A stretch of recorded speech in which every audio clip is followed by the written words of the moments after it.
नमस्कार। मैं आपका स्वागत है। आज हम शरीर के एक ऐसे खामोश चोर की बात करेंगे जो धीरे धीरे हमारी ऊर्जा चुरा लेता है और हमें पता भी नहीं चलता। और उस चोर को पकड़ने वाले एक जासूस की भी पड़ताल करेंगे जिसका नाम है फेरिटन टेस्ट। हमारे पास इस पे कुछ बहुत सीधी सादी स्लाइड्स हैं, एक प्रेजेंटेशन जैसी। और आज हम इन्हीं की मदद से समझेंगे कि ये फेरिटन टेस्ट आखिर है क्या भला और ये इतना जरूरी क्यों है। तो चलिए शुरू करते हैं सबसे बुनियादी सवाल से।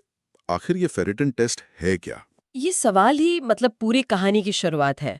ज्यादातर लोग जब आयरन टेस्ट के बारे में सोचते हैं तो उन्हें लगता है कि ये खून में दौड़ रहे आयरन को मापता है। हाँ, वही जो हीमोग्लोबिन वगैरह में होता है। बिल्कुल। लेकिन फेरिटन टेस्ट इससे कहीं ज्यादा गहरी बात बताता है। इसे ऐसे समझिए कि ये आपके खून की जेब में पड़े खुले पैसे नहीं, बल्कि आपके बैंक अकाउंट में जमा दौलत को मापता है। अरे वाह! पेरिटन असल में हमारे शरीर का आयरन बैंक है। ये वो प्रोटीन है जिसमें शरीर आयरन को स्टोर करके रखता है भविष्य के लिए। तो इसका मतलब ये हुआ कि किसी का हीमोग्लोबिन लेवल अगर नॉर्मल भी हो, तो भी वो अंदर से आयरन गरीब हो सकता है। मतलब जेब में तो पैसे हैं, लेकिन बैंक अकाउंट खाली। बिल्कुल सही पकड़ा आपने, और यही इस टेस्ट की सबसे बड़ी ताकत है। ये एनीमिया होने से बहुत पहले ही खतरे की घंटी बजा सकता है। अच्छा। हीमोग्लोबिन का लेवल तो तब गिरता है जब आयरन बैंक यानी फेरिटिन स्टोरेज लगभग खाली हो चुका होता है। लेकिन फेरिटिन टेस्ट आपको महीनों पहले बता सकता है कि आपका बैंक बैलेंस कम हो रहा है। तो ये एक तरह का अर्ली वार्निंग सिस्टम हुआ। एग्जैक्टली, एक अर्ली वार्निंग सिस्टम। और यही बात इसे उन आम लक्षणों से जुड़ती है जिसका जिक्र हमारी स्लाइड्स में है, जैसे लगातार थकान, कमजोरी या कभी-कभी चक्कर आना।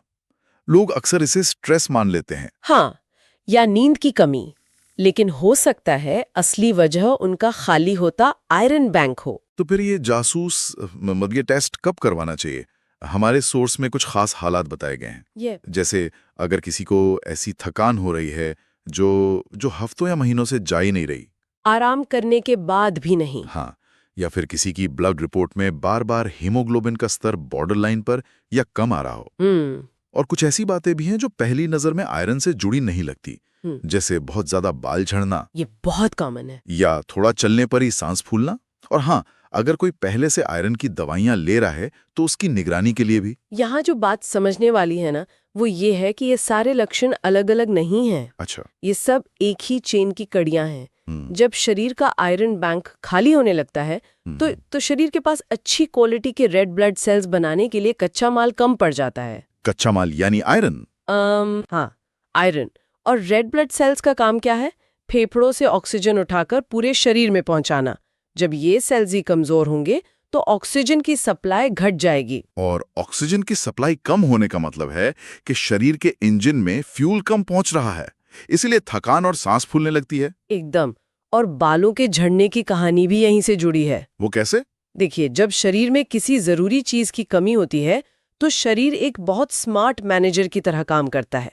वो कहता है, ठीक है, मेरे पास ऑक्सीजन और पोषण कम है, तो मैं इसे सबसे पहले दिमाग, दिल और फेफड़ों जैसे जरूरी अंगों को दूंगा। अच्छा, प्रायोरिटी सेट करता है। हाँ, बालों की जड़ें उसकी प्राथमिकता सूची में बहुत नीचे होती हैं, तो शरीर वहां सप्लाई काट देता है और नतीजा होता है बालों का झड़ना। अरे, तो ये सिर्फ एक कॉस्मेटिक प्रॉब्लम नहीं है, ये शरीर का एक सिग्नल है। बिल्कुल, एक सिग्नल के अंदर कुछ गड़बड़ है। ये तो कमाल की बात है। अच्छा, तो मान लीजिए कोई ये लक्षण महसूस कर रहा है और डॉक्टर ये टेस्ट करवाने को कहते हैं, तो होता क्या है असल में?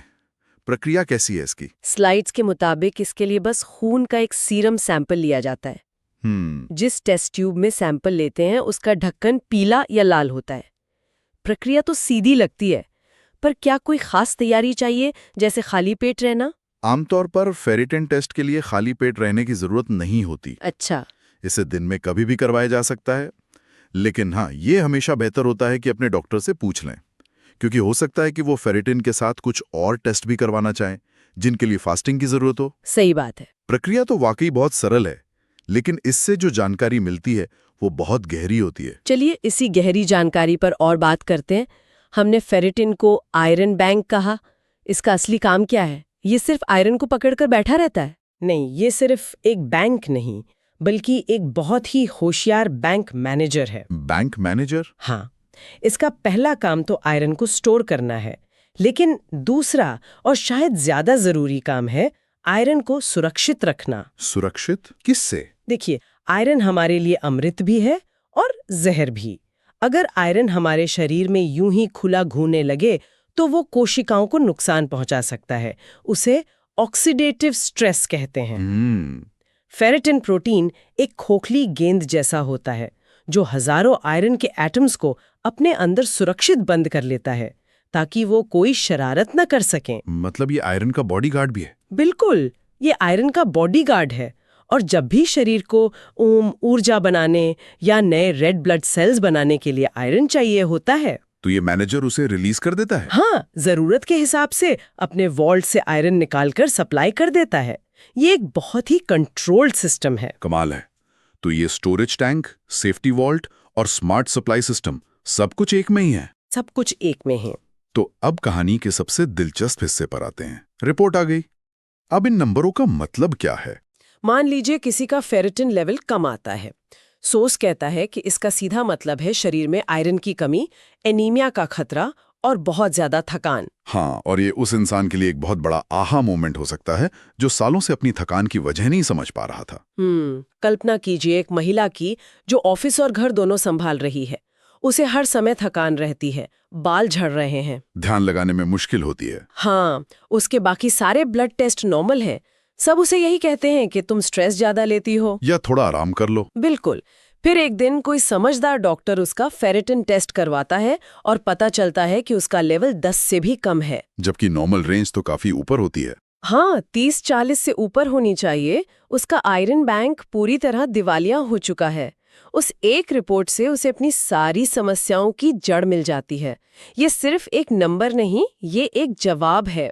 ये तो वाकई किसी की जिंदगी बदल सकता है। लेकिन यही कहानी में एक बड़ा ट्विस्ट है जो मुझे इन नोट्स में सबसे ज्यादा चौंकाने वाला लगा। कम होना तो बुरा है, ठीक है, लेकिन फेरेटिन का ज्यादा होना भी एक बड़ी समस्या का संकेत हो सकता है। ये बात थोड़ी हजम नहीं होती। ज्यादा आयरन तो मतलब ज्यादा ताकत है ना? यही सबसे आम गलतफहमी है। और यहीं पर मेरा एक सवाल है।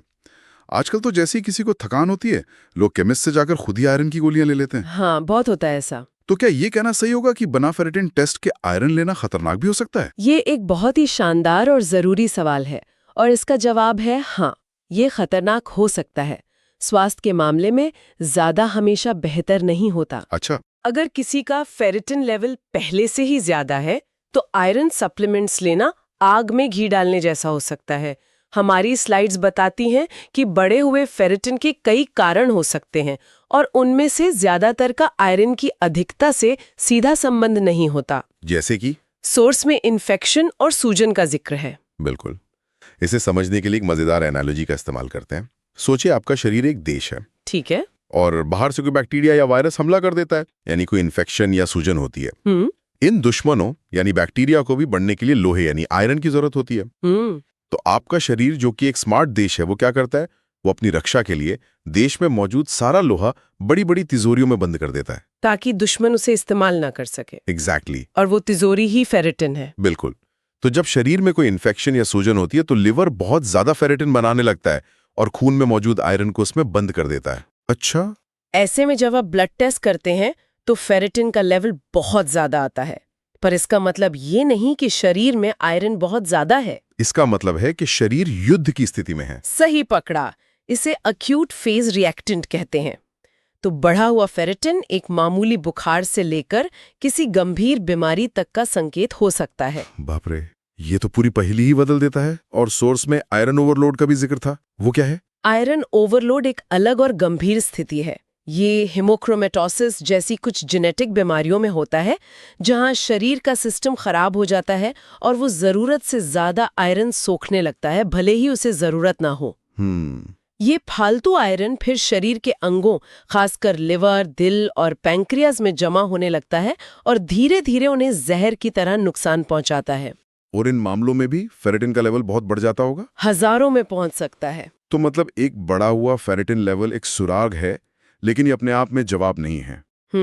डॉक्टर को भी एक जासूस की तरह ये पता लगाना पड़ता है कि ये बढ़ा हुआ लेवल शरीर में चल रही किसी लड़ाई, मतलब सूजन का नतीजा है, या फिर तिजोरी में वाकई जरूरत से ज्यादा सोना यानी आयरन ओवरलोड भर गया है। आपने पूरी बात का निचोड़ एक लाइन में कह दिया। इसीलिए डॉक्टर कभी भी सिर्फ फेरिटिन की रिपोर्ट देखकर इलाज नहीं करते हैं, वो उसे दूसरे टेस्ट और मरीज के लक्षणों के साथ जोड़कर देखते हैं, ताकि असली कहानी तक पहुंच सकें। बिल्कुल। तो आज की इस पूरी पड़ताल से हमने फेरिटिन के बारे में कुछ बहुत जरूरी बातें सीखी हैं।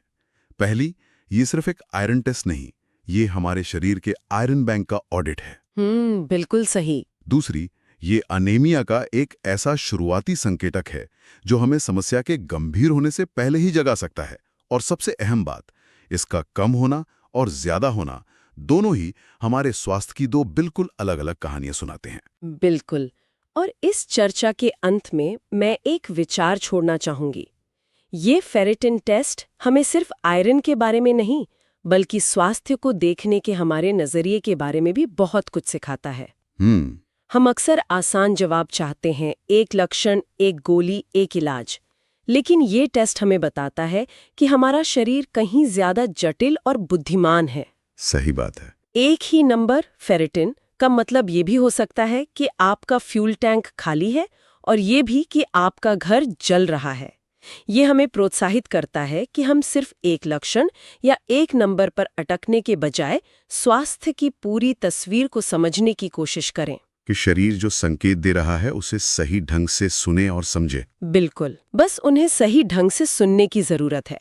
इन्हीं की मदद से समझेंगे कि ये फेरिटिन टेस्ट आखिर है क्या भला, और ये इतना जरूरी क्यों है।